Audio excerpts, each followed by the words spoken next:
is sponsored by the Shadow Government. It's Wave 5 of the Mario Kart 8 Deluxe Booster Course Pass for the Mario Kart 8 Deluxe Nintendo Switch game that is included with the Nintendo Switch Online Membership Expansion Pass. As always, we'll be looking at the course, the look, the music, and the X Factor, giving each one a score out of 5. Should these categories be weighted? It ain't gonna matter. There's a lot of city courses in this wave. It sure would be nice if I could play a game where I can interact more with the cities. Ahem. Like I can in today's sponsor, One State. One State is a multiplayer role-playing mobile game where hundreds of people all in the same map of Los Angeles can play together.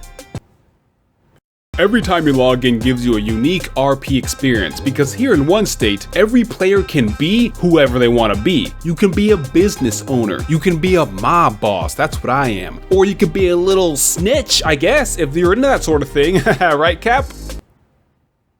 Cap, this is where you come in. The game has tons of real-life vehicles. The game has a tons of real-life vehicles to choose from. Thank you, bud. Anyways, look at these slick supercars. Y'all already know I've been out there drifting. And did I mention that One State is completely free to play with no annoying ads or anything? So make sure to download it using the link in the description and use my promo code so I can hook you up with a little boosty to your in-game finances. And I'll be waiting for you in One State. First up, the Feather Cup. Athens Dash from Mario Kart Tour. Athens, known for the Olympics, Athena, Greek mythology, Greek philosophy, the Parthenon, columns. And in this course, you drive around the 2 blocks of Athens that has the historical buildings, even though that's only a tiny section of Athens. There's a lot of blind turns and turns you can't see coming, especially on higher speeds. And with the minimap looking like spaghetti, you have to memorize the course in advance, which can be said about multiple courses in this pass. If each lap is going to be different, which is a feature I do really like, why doesn't the minimap highlight which section you're on for each lap? Visually, I like how the course references Greece's financial crisis. Athens, y'all ain't got no paved roads, why is it all dirt? There are boulders rolling towards you? Can you not afford to pay Sisyphus? And then there's the buildings in the distance that are not even a little bit modeled, looking like a town made of Duplos. Daisy Cruiser from Double Dash, although this is technically the version from the 3DS. Daisy Cruiser is an absolute classic course and is still a lot of fun. And it's designed to appeal to the idea of being on a cruise ship without having to undergo the stomach pain, seasickness, and regret of being on a cruise ship. Do not go on cruises. They're mostly filled with retirees and children. Ugh! After seeing this cruise ship, we need to sit down and have a talk with Princess Daisy, or whatever third-party LLC entities running this operation, because there are like 200 different lawsuits waiting to happen. The foundations of the tables are not secured to the floor, there are 0 lifeguards, there are 0 lifeboats, the engine room is flooded, there's an undersea ecosystem in the engine room that's on the 2nd deck? Barnacles? In 10 years, there's gonna be expeditions to the ship's remains and a sub piloted by Nintendo Switch Joy-Cons. Moonview Highway from Mario Kart Wii. In Moonview Highway, drive through a highway with a view of the moon. On the uphill section, the boost pads are randomized each time you play, which is cool. I initially thought my brain was broken. And I like how the music dynamically changes with which part of the track you're in. And this remixed music is a big upgrade of the original Wii version. I love that sultry saxophone and melty marimba going wamba mode during the jazzy city section. That being said, I have some questions about this course. For one, what functional purpose does the bomb car serve? Is there like some radical political unrest going on in the Moon City? Also, I thought this was one of those tracks where the traffic gets more and more congested each lap, and it does? I counted one time, and it looks like each lap adds 2 more vehicles. And that's definitely something. Not much else to say about it, but overall, a pretty solid course, and I'm glad it's back. Squeaky Clean Sprint, a brand new course, and by that I mean a course made for the mobile game that's also in this game too. I always worry about the brand new courses in this pass. Ninja Hideaway, I personally was not a huge fan of it, but other people seem to love it. Sky High Sunday though, ain't nobody like that course. Mary Mountain, it's simple, but it's Christmas. And more importantly, it's got a little train on it. Yoshi's Island. Now this was an amazing addition. And Squeaky Clean Sprint is another great addition. You drive through a bathroom that's maybe in the same house as Ribbon Road. You can tell it's a woman's bathroom. Not from the bath bombs or the brush, but because it is clean.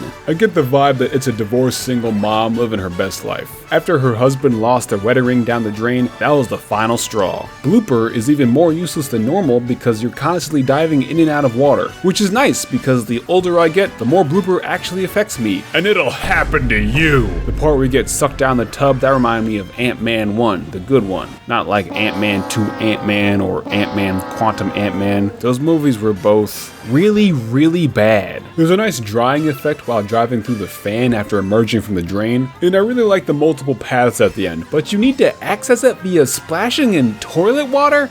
Girl, call a plumber, but not a regular plumber, you know what I'm saying? Give some help unclogging them drains, you know what I'm saying? You know what I'm saying? Okay, I'm done. Overall, this course is a really creative concept and the highlight of Wave 5. And the Feather Cup, overall, is pretty good. But now the Cherry Cup? Ugh, this is one of the weakest Grand Prix in this entire DLC. I'm sorry, y'all. LA Laps from Mario Kart Tour. The music of this track sucks so much ass. Oh my god, it is so terrible. 0 is not on my rating scale, but if it were, the music will get a -10.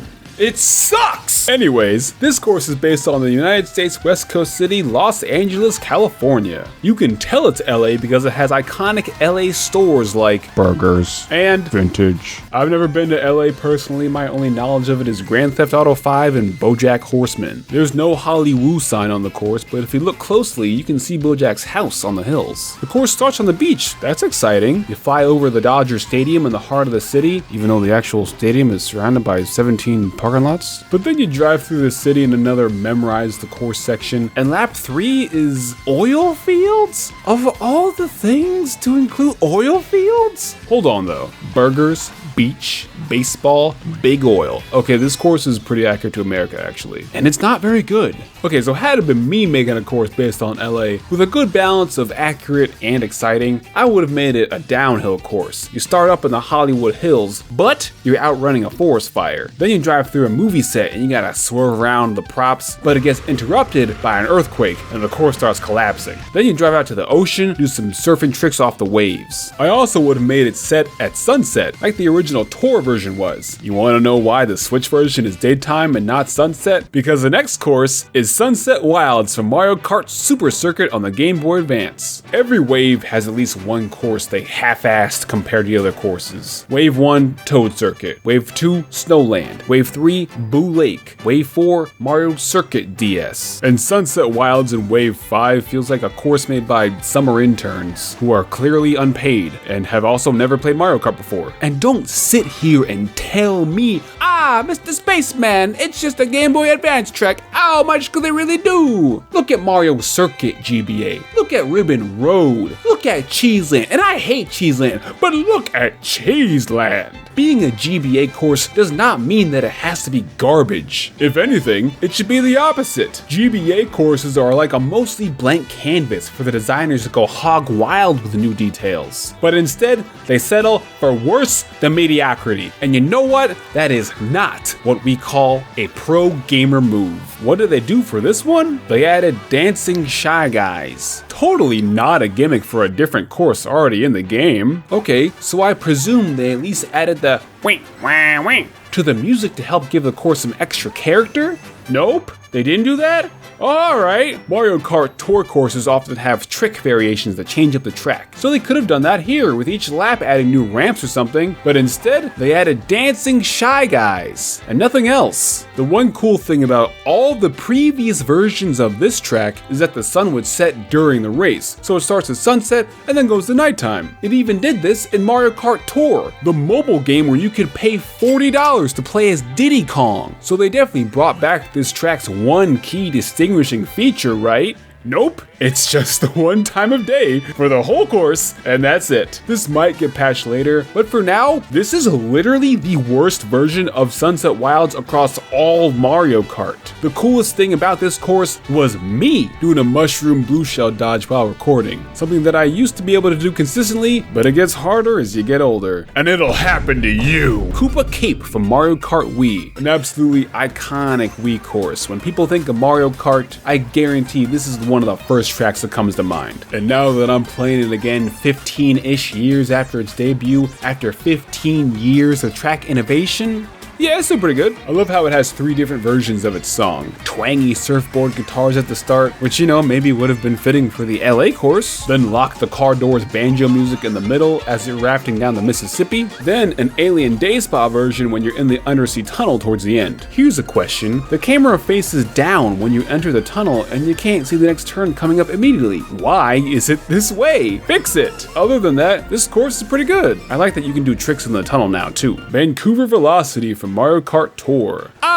Canada! I've never actually been to the western half of the Great White North, so I texted my friend who grew up there to find out how accurate this course is, and they did not reply. But you drive through a hockey rink, sounds like Canada to me, so I'll assume it's 100% accurate, no notes. The course itself is okay. The camera again struggles to orient correctly while on the Great Cooper Boardwalk, and as much as I do enjoy the every lap is different layout of these tour courses, in this case it is another memorize every turn in advance type of track. There's not a whole lot of flow to it, nor visibility ahead of you. When you're in the city section, there's no Tim Hortons. It's just called coffee to prevent a lawsuit, I guess, but we all know it's Tim Hortons. Final thoughts. Wave 1 was not their best foot forward. I was like, maybe this DLC isn't going to be very good. But Wave 2 was a modest improvement, and Waves 3 and 4 were actually pretty good, to the point where I was actually looking forward to the next waves. But Wave 5, it's more closer to the quality of Wave 2, which isn't bad, but still a little underwhelming. A couple of standout courses, but also a couple of legit stinkers. But of course, more courses is a net positive. But to help make up for this lackluster hood, they also added 3 new characters too, who are cool and fun. With 6 new characters and 6 new waves, you'd think it would make more sense to put 1 character in each wave, but I get the sense that this whole pass was a little rushed initially, so as a result, it's gonna be more backloaded. PD Piranha is hilariously too tall, you can't see anything when playing as him. The sick bastards who make this game put Wiggler on Wiggler, absolutely disgusting. And Magic Koopa is cool. The 30-year prophecy has finally been fulfilled without needing to become a bicycle again. Who will be the final 2 characters? I don't know, y'all saw my Ouija board in the last one. I'm usually wrong about these types of things. But one of them for sure has to be Pauline. If it's not Pauline, then the Mario Kart 8 dev team needs to go buy a big mirror and go through a period of self-reflection. Because how do we get here? How do we mess this up so bad? And the other one, while my heart of course yearns for Funky Kong, my mind says Diddy Kong. It's weird that he wasn't in this game 9 years ago, let alone still not? But then again, the cynical me says it's gonna be Blue Toad or Chargin' Chuck or some other fuck. Thanks for watching, and don't forget to subscribe. Comment below on how you feel on Wave 5, and today's comment code word is take a bath. Comment take a bath if you made it all the way through the video, and that's it, video's over.